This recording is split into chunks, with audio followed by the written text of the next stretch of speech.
오늘 은혜 받고자 하는 말씀의 제목은 하나님께 쓰임받는 사람. 지금 4절에 보면 이렇게 말씀하셨습니다. 여호와 하나님께서 온갖 것을 그 쓰임에 적당하게 지으셨다.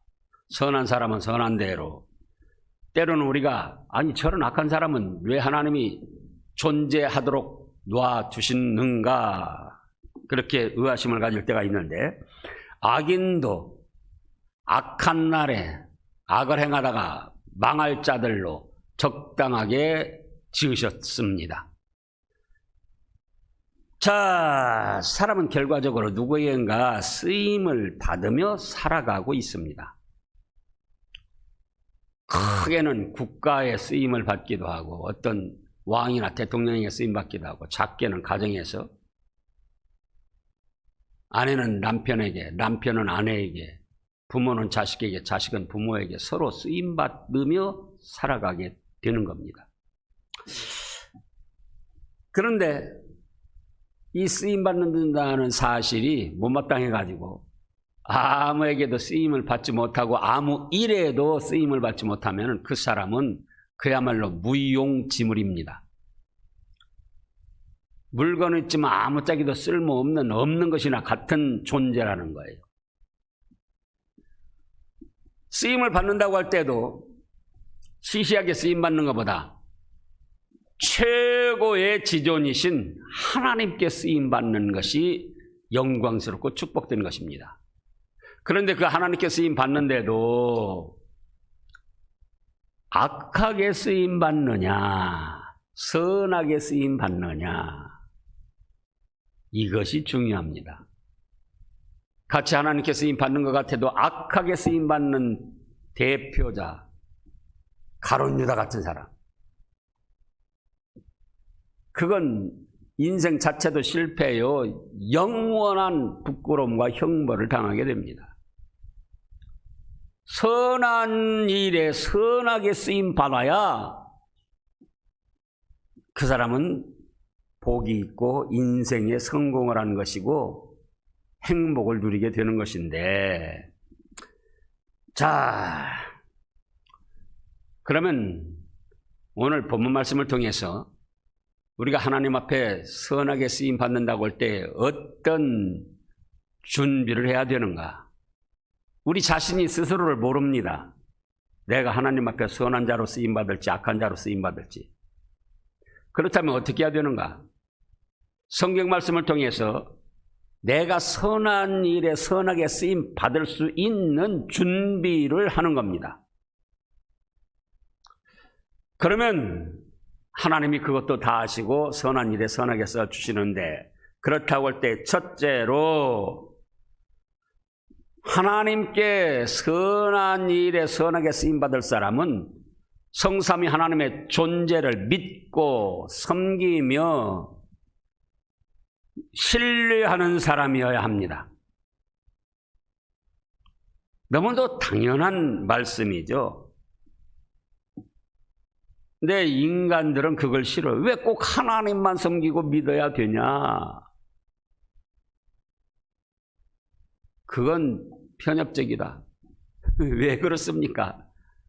하나님이 전지전능하신 천지 만물을 창조하신 주인이시기 때문에 그 외 다른 것들은 다 헛개비요, 하나님이 만든 물건에 지나지 않는다, 그 말씀이에요. 그러니까 하나님만 믿고 섬겨야죠. 그것이 왜 편백되고 잘못된 겁니까? 사람들 중에서도 인사권자, 어떤 사람을 뽑아서 쓰기도 하고 승진도 시키고 탈락도 시키고, 그런 인사권자들이 자기를 믿지 않고 따르지 않는 사람을 뽑아서 선한 일에 쓰겠습니까? 회사에서도 그러고 공무원 세계도 그러고. 그러니까 승진하려고 인사권자들에게 잘 보이려고 얼마나 애를 씁니까? 요즘에 국무총리 또 장관들 몇 대통령에게 뽑혀서 쓰임 받으려고 얼마나 많은 애들을 썼습니까? 그런데 그걸 이제 코드 인사라고도 하는데, 인간 세상에 그럴 수밖에 없어요. 자기를 믿고 따르는 사람, 좋아하는 사람을 뽑았으지 반대하고 싫어하는 사람을 뽑았을 수 있겠습니까?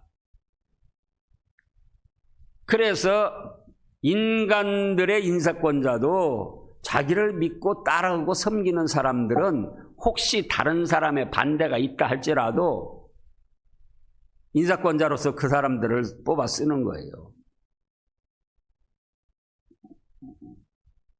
이번에 문 대통령도 그러잖아요. 국민의힘에서 반대를 해도 자기를 믿고 따라주는 사람들이기 때문에 그래서 뽑아 쓰는 거예요.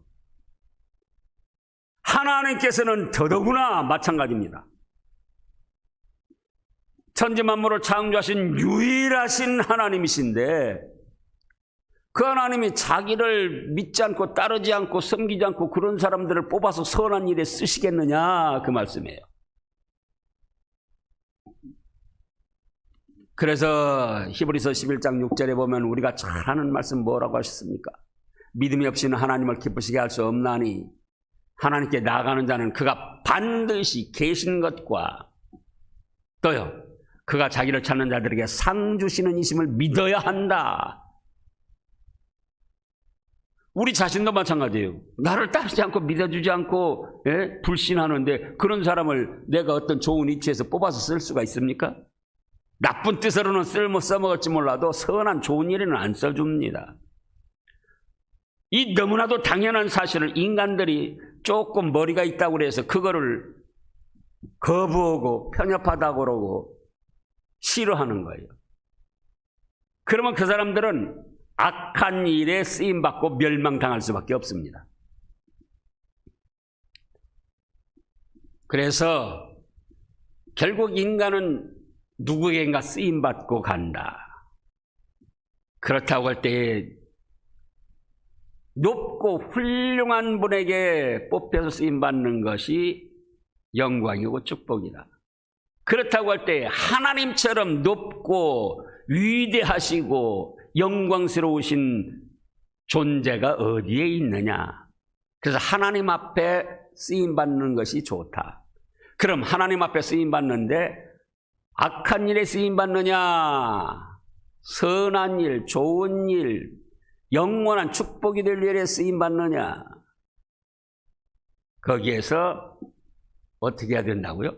하나님의 존재를 믿고 섬기고 의지하며 따라가야 됩니다.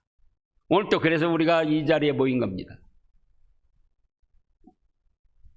그 다음에 둘째로는 하나님의 말씀을 순종하는 사람이어야 됩니다. 어떤 사람이에요? 하나님의 말씀을 순종하는 사람.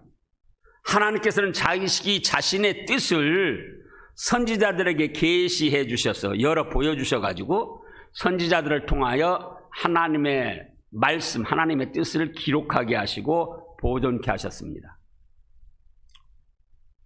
지금 우리가 성경 말씀을 너무나 쉽게 보고 있는데 성경 말씀에 보존된 그 과정을 살펴보면 너무나도 신묘막측합니다.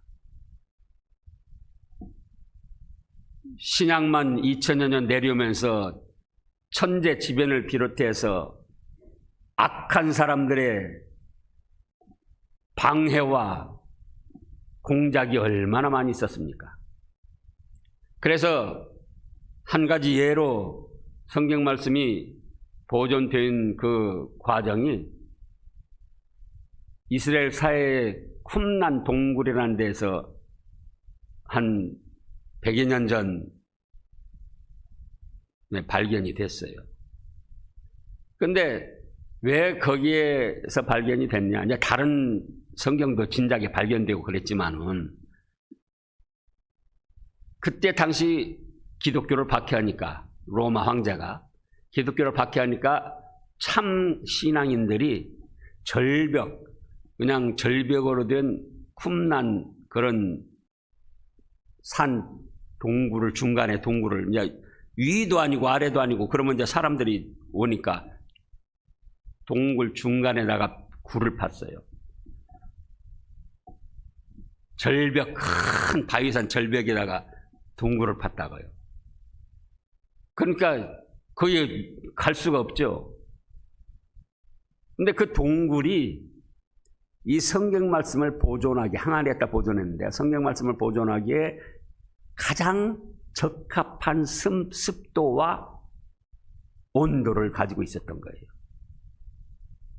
그래가지고 그 2000여 년 동안 손상 없이 보존이 됐습니다.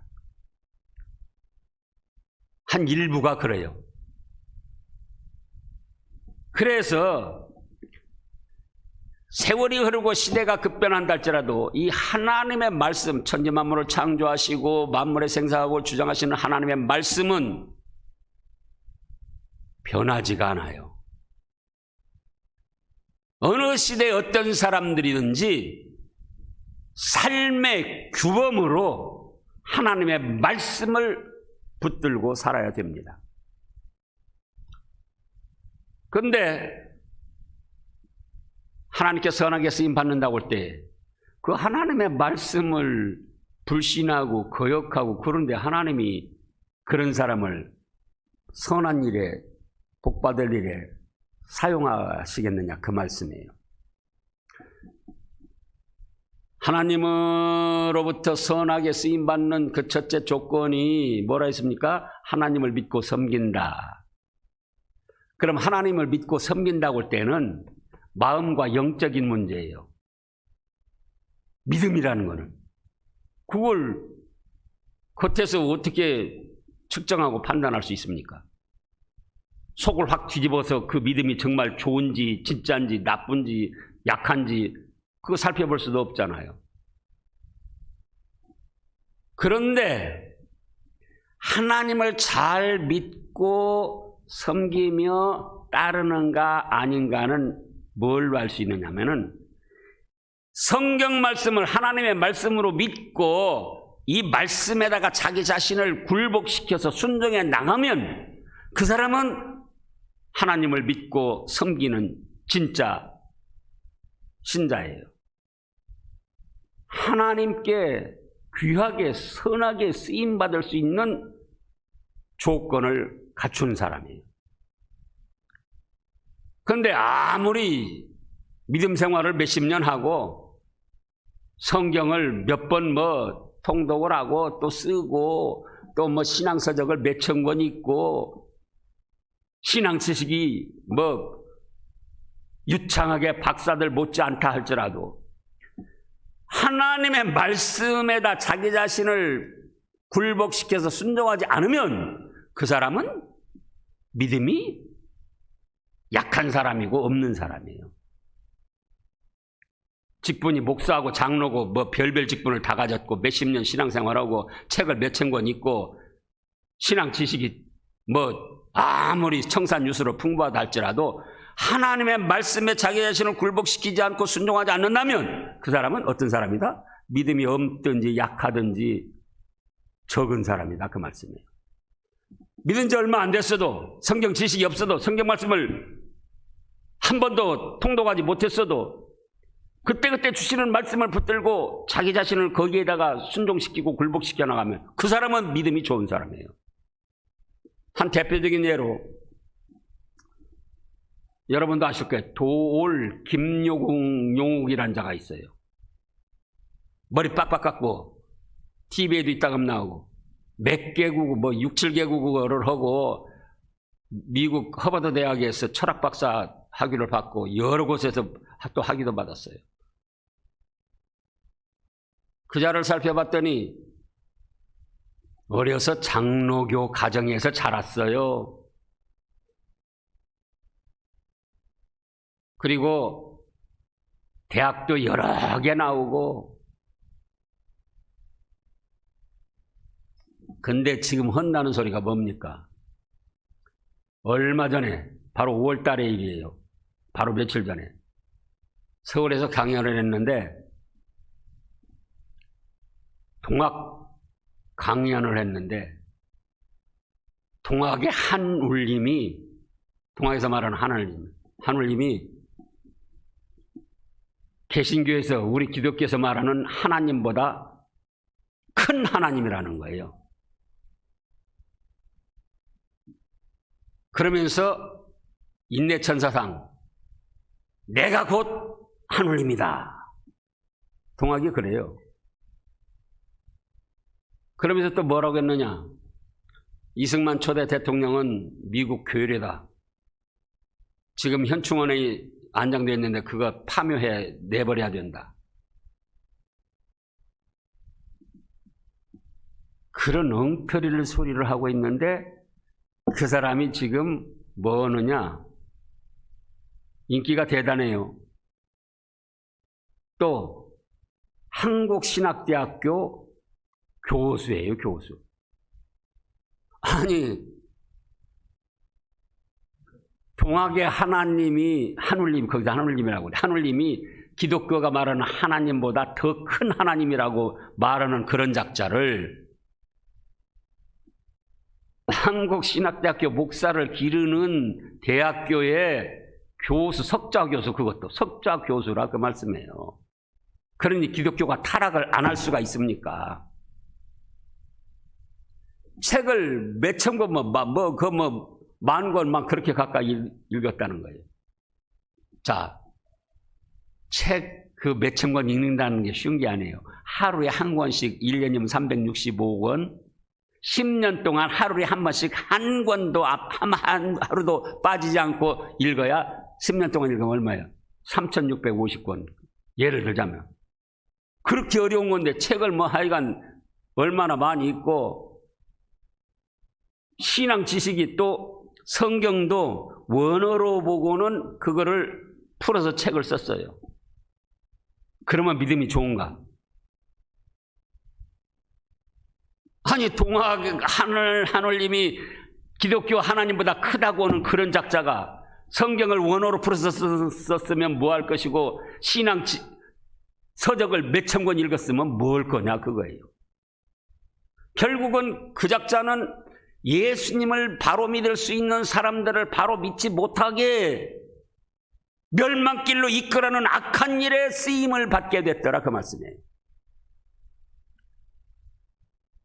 그래서 우리 인간은 무엇인가 쓰임받는다. 하나님께 쓰임받는다. 그렇다고 할 때 하나님께 쓰임받는데도 악하게 쓰임받느냐 선하게 쓰임받느냐. 악하게 쓰임받는 건 멸망이다. 선하게 쓰임받아야 된다. 그렇다고 할 때 어떻게 된다고요? 하나님의 존재하심을 믿고 섬기고 무지해야 된다. 하나님을 잘 믿고 섬기고 따른다는 건 그건 또 무슨 뜻이냐? 뭘로 그걸 증명할 수 있느냐?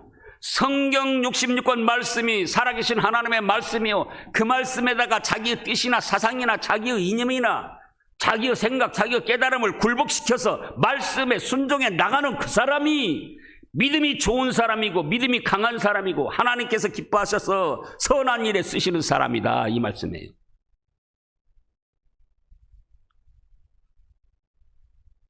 인간적으로 보면 공자가 얼마나 훌륭한 큰 선생입니까?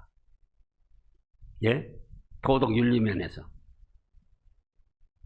또 불교의 석가모니도 얼마나 크고 훌륭한 선생이냐 그거예요. 그러나 하나님을 믿지 않고 하나님의 말씀에 순종하지 않기 때문에 크게 쓰임받았어도 하나님을 섬기려는 사람들을 섬기지 못하게 믿지 못하게 해가지고 인간의 도덕이나 또는 인간의 사상으로 이끌어가서 멸망길로 내모으는 악한 일에 쓰임받는 자들이 되었다 그 말씀이에요. 오늘날 우리도 마찬가지입니다. 성경 말씀을 몇 번 읽었냐 그것도 중요하죠. 그러나 그것이 중요한 게 아니에요. 신앙서적을 몇천 권 읽었다 그것이 중요한 게 아니에요. 그럼 무엇이 중요하냐? 성경 말씀에다가 어째요? 내 자신을 굴복시켜서 순종해 나가는 거예요.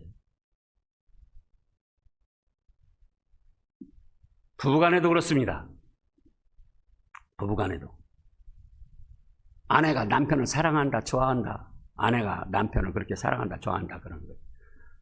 그러면서도 남편 말은 안 들어줘요. 그럼 그거 사랑하고 좋아하는 겁니까? 섬기는 겁니까? 아니죠. 남편이 나는 아내한테 그러는 거야. 나는 목숨을 바쳐서 당신을 사랑하고 있어요. 그럼 뭘로 증명할 것이냐? 아내 말을 잘 들어주면은 그것이 아내를 좋아하고 사랑하는 것이고 섬기는 것이고 그런 거예요. 근데 남편이 아내를 사랑한다고 하면서 좋아한다고 하면서 섬긴다고 하면서 아내 말은 전혀 들어주지 않고 엉뚱한 짓만 하고 돌아다닌다. 그러면 그거는 사실은 사랑하는 것도 아니고 좋아하는 것도 아니고 섬기는 것도 아니다. 그 말씀이에요. 그러니까 어쩔 수 없이 맺어져서 살기는 살되 행복한 가정은 이룰 수가 없는 거예요.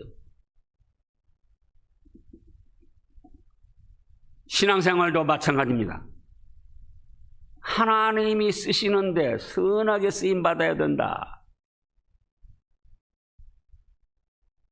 신앙생활 10년, 20년, 30년 해도 하나님을 온전히 믿지 아니하고 말씀에 순종하지 않으면 종교적인 생활을 할지 몰라도 하나님의 영광스러운 선한 일에 쓰임받을 수도 없고 또 축복을 받을 수도 없습니다.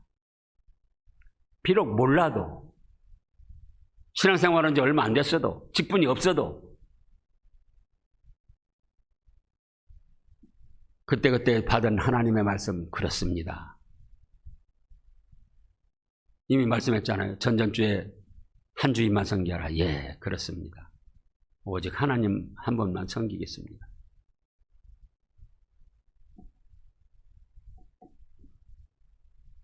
그때그때 말씀에 자기 자신을 굴복시켜서 순종해 나가는 거예요. 그 사람이 어떤 사람이다? 믿음이 큰 사람이고 좋은 사람이고 하나님께 선하게 쓰임받을 준비를 한 사람이고 조건을 갖춘 사람이다. 세 번째로는 이해심이 많은 사람이 합니다. 이해심 있는 사람. 자, 이해심이라고 할 때 우리가 진짜 이해심은 뭐냐? 사유하는 마음이에요. 사유하는 마음. 사유란 뭐냐? 용서해 주는 마음입니다. 사유의 뜻이 여러 가지가 있는데 여기 지금 말씀한 사유는 남의 잘못을 용서해 주는 마음이에요. 이해를 하니까 용서해 주는 거예요. 용서해 준다는 건 이해심이 많은 거예요. 구약의 최고로 영광스럽게 쓰임받은 사람이 누굽니까? 모세입니다. 근데 그 모세가 이해심, 곧 사유하는 마음이 아주 크고 많은 사람이었어요. 그 주보에 성경 말씀 기록해 놨는데요. 몇 곳만 살펴보겠습니다. 우선 출애굽기 15장 24절을 보겠습니다. 출애굽기 15장 24절입니다.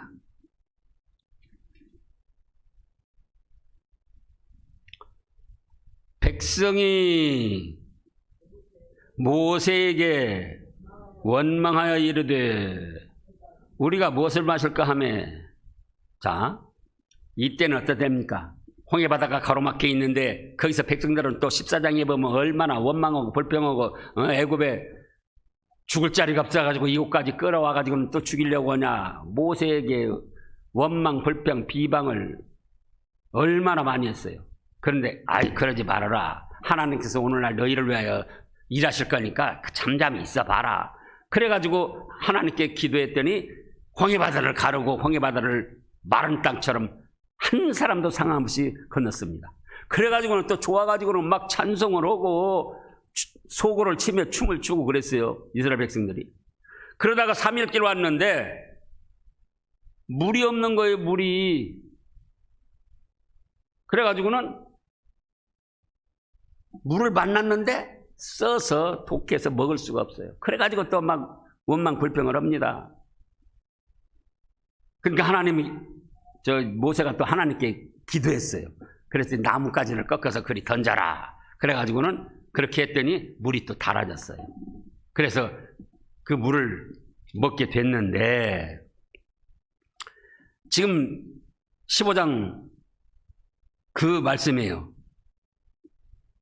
22절부터 보면은 모세가 홍해에서 이스라엘을 인도하며 그들이 나와서 수르 광야에 들어가서 거기서 사흘 길을 걸었으나 물을 얻지 못하고 마라에 이르렀더니 그곳 물이 써서 마시지 못하겠으므로 그 이름을 마라라 하였더라. 백성이 모세에게 원망하여 이르되 우리가 무엇을 마실까 하며, 아니 그 홍해바다 그렇게 막 금방 3일 전에 그 얼마나 장엄하고 영광스러운 장관입니까?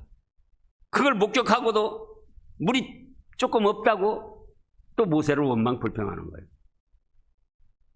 여러분들이 누가 자기 자신에 대해서 원망하는 소리 들어봤어요? 그때 기분이 어떻던가요? 그러죠? 그런데 지금 모세는 사실은 이스라엘 백성들을 위해서 자기 온 인생을 바친 거예요. 근데 그런 모세를 보고 또 원망 불평하는 거예요.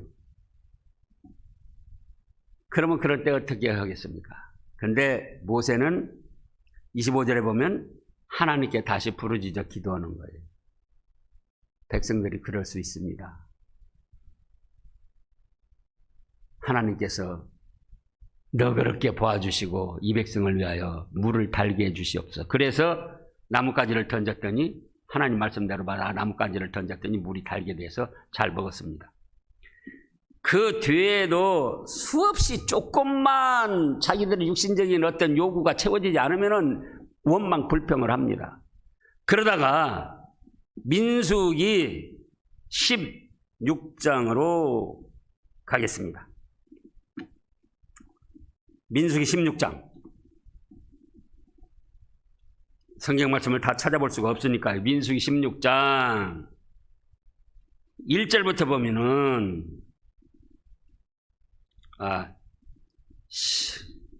16장 19절부터요. 19절부터 보면은 고라가 온 회중을 회막문에 모아놓고 그 두 사람을 대적합니다. 누구 두 사람이요? 모세와 아론.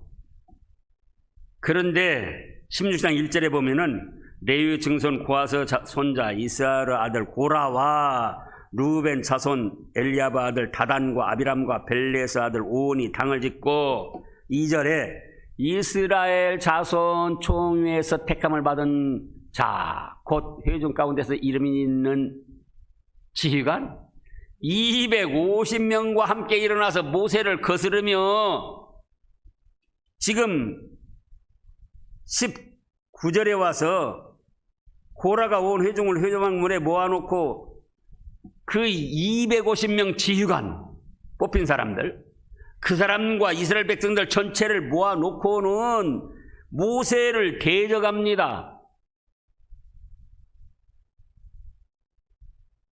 모세가 이스라엘 백성을 왜 인도합니까? 하나님의 구원하시고자 하는 뜻을 따라서 이집트 종살이하는 세상의 종살이하다 멸망당할 이스라엘 백성들을 적과 꼬리로는 가나안 복지로 축복받을 장소로 인도하고 있는데 자기의 모든 목숨을 바쳐서 자기 인생을 바쳐서 그렇게 헌신하며 인도하고 있는데 백성들은 걸핏하면 모세를 대적하고 이제 고라당이 야 너만 모세 너만 하나님의 종이냐? 우리도 하나님께 다 은혜 받고 하나님과 직통하고 하나님과 우리가 연결되어 있다. 왜 우리 총회에 네가 잘난 것처럼 뛰어나서 하나님의 종이다 하고 그런 소리 하고 있냐. 그래가지고 지휘관 250명 불러 모아가지고 온 백성들 다 불러 모아가지고 지금 모세를 대적하는 거예요. 그렇다고 할 때 여러분들이 지금 모세 입장을 하고 할 때 어떻게 했습니까? 근데 자 20절부터 보면은 그때 여호와께서 나타나셨어요. 여호와께서 모세와 아론에게 말씀하여 이르시되 너희는 이 회중에게를 떠나라. 내가 순식간에 그들을 멸하겠노라. 하나님이 그렇게 말씀하시는 거예요. 그러면 여러분 같으면 어떻게 했죠? 아이고 하나님 감사합니다. 어찌 그렇게 제 뜻을 잘 알아주시나요? 한두 명도 아니고 고라단과 더불어 250명 백성 중에 택함을 받은 지휘관들과 합쳐서 온 회중이 그러고 지금 모세를 대적하고 원망 불평하고 반대를 하는데 적으로 알고 쫓아내려고 하는데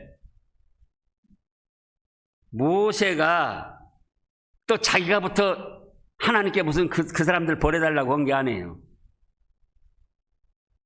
하나님께서 그들을 더는 두고 볼 수가 없어서 너희는 이 회중에서 떠나라. 내가 순식간에 이것들 멸하겠다. 이때만 아니라 그 외에도 몇 번 그러셨어요. 그랬더니 모세가 뭐라고 합니까?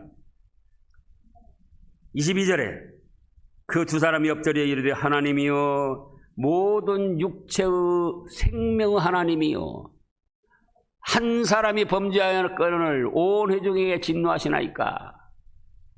그래서 고라 주동자 고라 다단 아비람 그 자들만 하나님이 멸하시도록 기도를 하고 250명이나 지휘관들 온 회중은 해받지 않도록 벌받지 않도록 하나님 앞에 간절히 기도했어요. 그랬더니 하나님이 또 그것도 들어주셨어요. 이 이외에도 여러 번 이런 일이 있었어요. 이건 뭐냐? 인간의 몸을 입고 사는 철없는 백성들. 그렇지. 영적 세계를 잘 알지 못하고 하나님의 존재에 대해서 잘 알지 못하니까 그렇게 원망 불평하고 나를 대적할 수도 있지. 이해심, 곧 다른 사람의 잘못한 것을 어째요? 용서해주는 사유하는 마음이 있었다 그거예요. 그렇기 때문에 하나님께서 모세를 구약의 최대 선한 일의 사역자로 쓰셨던 거예요. 그 외에도 하나님 앞에 쓰임받은 훌륭한 사람들을 보면 다 이해심, 사유심이 많았습니다. 우리 예수님은 이해심과 사유심의 원천,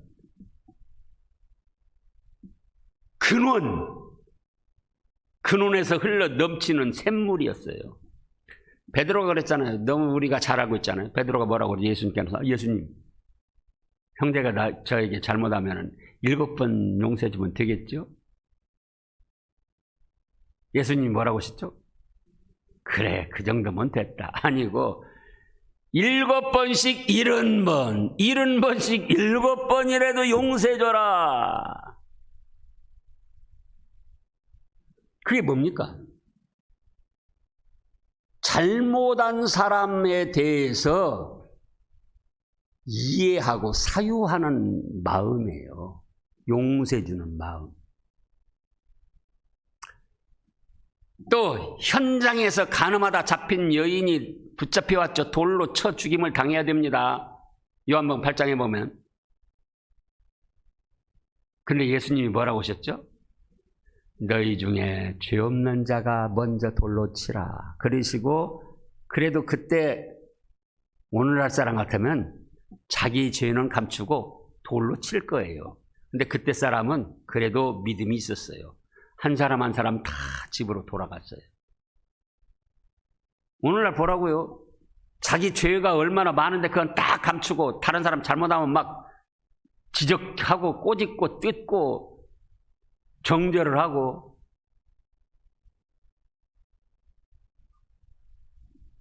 근데 예수님이 뭐라고 하십니까?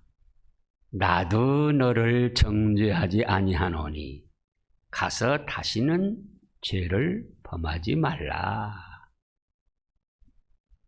죄 지을 수밖에 없는 처지를 이해하고 사유, 용서해 주시는 마음이에요. 부부간에도 그렇습니다. 이해한다는 마음은 곧 무엇이라고요? 잘못을, 실수를 용서해주는, 품어주는 마음이다. 이해한다고 그러면서 상대의 잘못을, 배려한다고 하면서 상대의 잘못을 꼬치꼬치 캐고 따지고, 그런 사람은 하나님 앞에 선하게 쓰임받을 수 없는 사람이에요. 그 자체가 하나님 말씀을 거스리고 나가기 때문에 뭔가 쓰임 받아도 악한 일에 쓰임 받는 거예요.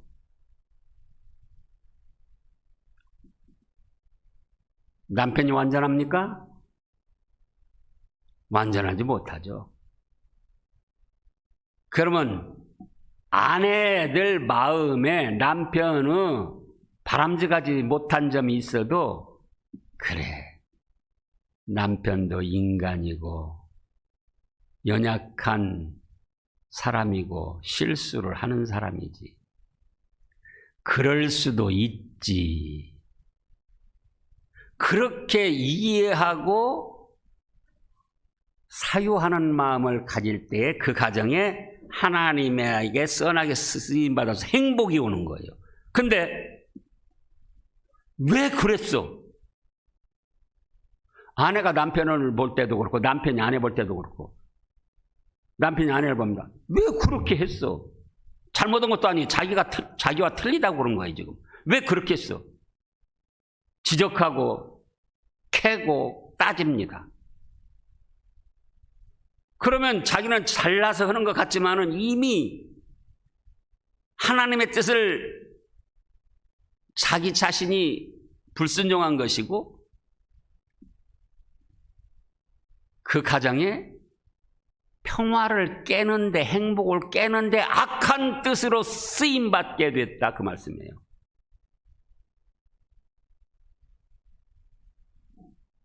서울의 어떤 교회에 국어학자가 교인으로 나와요.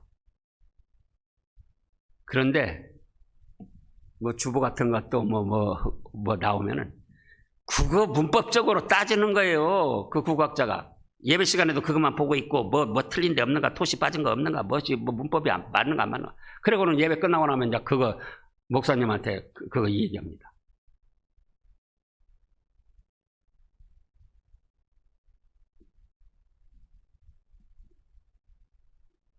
정말 위한다면은 목사도 온전한 인간이 아니지. 그런 일에 실수할 수도 있지. 그럴 수도 있지. 우리 교회에도 국어학자 있어요. 고등학교 선생님도 오시고 교장까지 오시는 분. 근데 주보에 틀린 것도 있었겠지만은 있었죠. 제가 볼 때도 나중에 나오고. 근데 지금까지 한마디도 말씀을 안 하셔요. 몰라서 그랬겠는가? 그럴 수도 있지.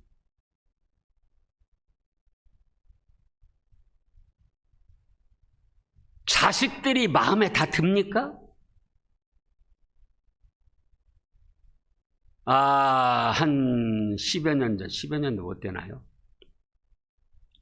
대학생인데 집사님 아들이에요. 빨간 물, 노란 물을 드리고 번개머리로 교회를 왔어요. 많은 분들이 걱정을 했어요. 저래서 될까?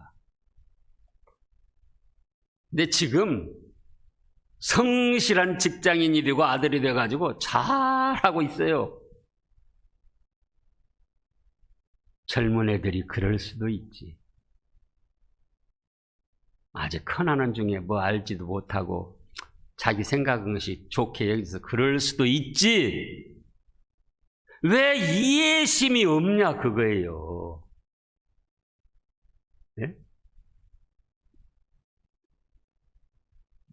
부모님도 여기 연세 많으신 90 이상 되신 부모님들 오시는 분도 있고 그렇지만 옛날부터 그러잖아요. 나이 드시면 어린아이 된다고.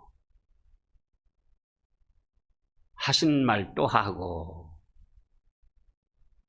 심지어는 치매기가 오면은 별 희한한 소리를 다 하잖아요.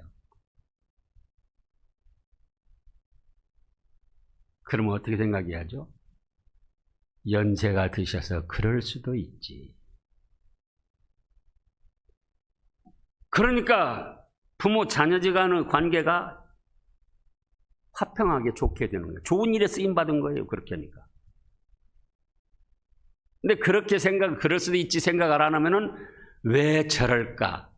왜 죽지도 않고 살아서 저렇게 자식들을 고생시킬까? 그러면 벌써 하나님 앞에는 부자 관계를 악화시킨 악한 일로 쓰임받은 것이 되는 거예요.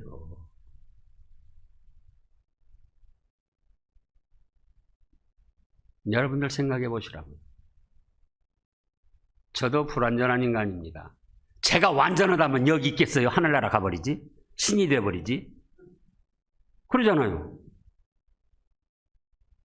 여러분도 마찬가지예요. 그래서 성경 말씀에 어긋나거나 어떤 첨단 과학적인 것에 관계된 일이 아니면은 우리가 다 실수도 할 수 있고 그럴 수도 있고 저럴 수도 있는 거예요. 그렇게 이해심을 넓히고 사유하는 마음을 가진 사람이 가정의 행복도, 그 직장의 행복도, 교회 평화도 하나님 앞에 선하게 쓰임받을 수 있다, 그 말씀이에요. 실제로 한 가지 예를 들겠습니다. 우리 아들이 31사단 훈련소 가가지고는 한 달 동안 훈련받고 왔는데 일기장이 뭐 노트가 하나 있어요. 그래서 이제 아들 학교 갔을 때 봤더니 뭐 이제 첫날부터 쓴 거예요, 일기가. 이번에 훈련받으면서 담배를 온전히 끊어야 되겠다. 근데 마지막 날 오후 그 일기를 보니까 아직도 담배를 끊지 못했다. 그래가지고 덜컥 그냥 배신감도 느끼고 그냥 그래가지고는 마음에 이제 벼르고 있는 거, 학교에서 돌아오기만 벼르고 있는데 와서 물어봤어요.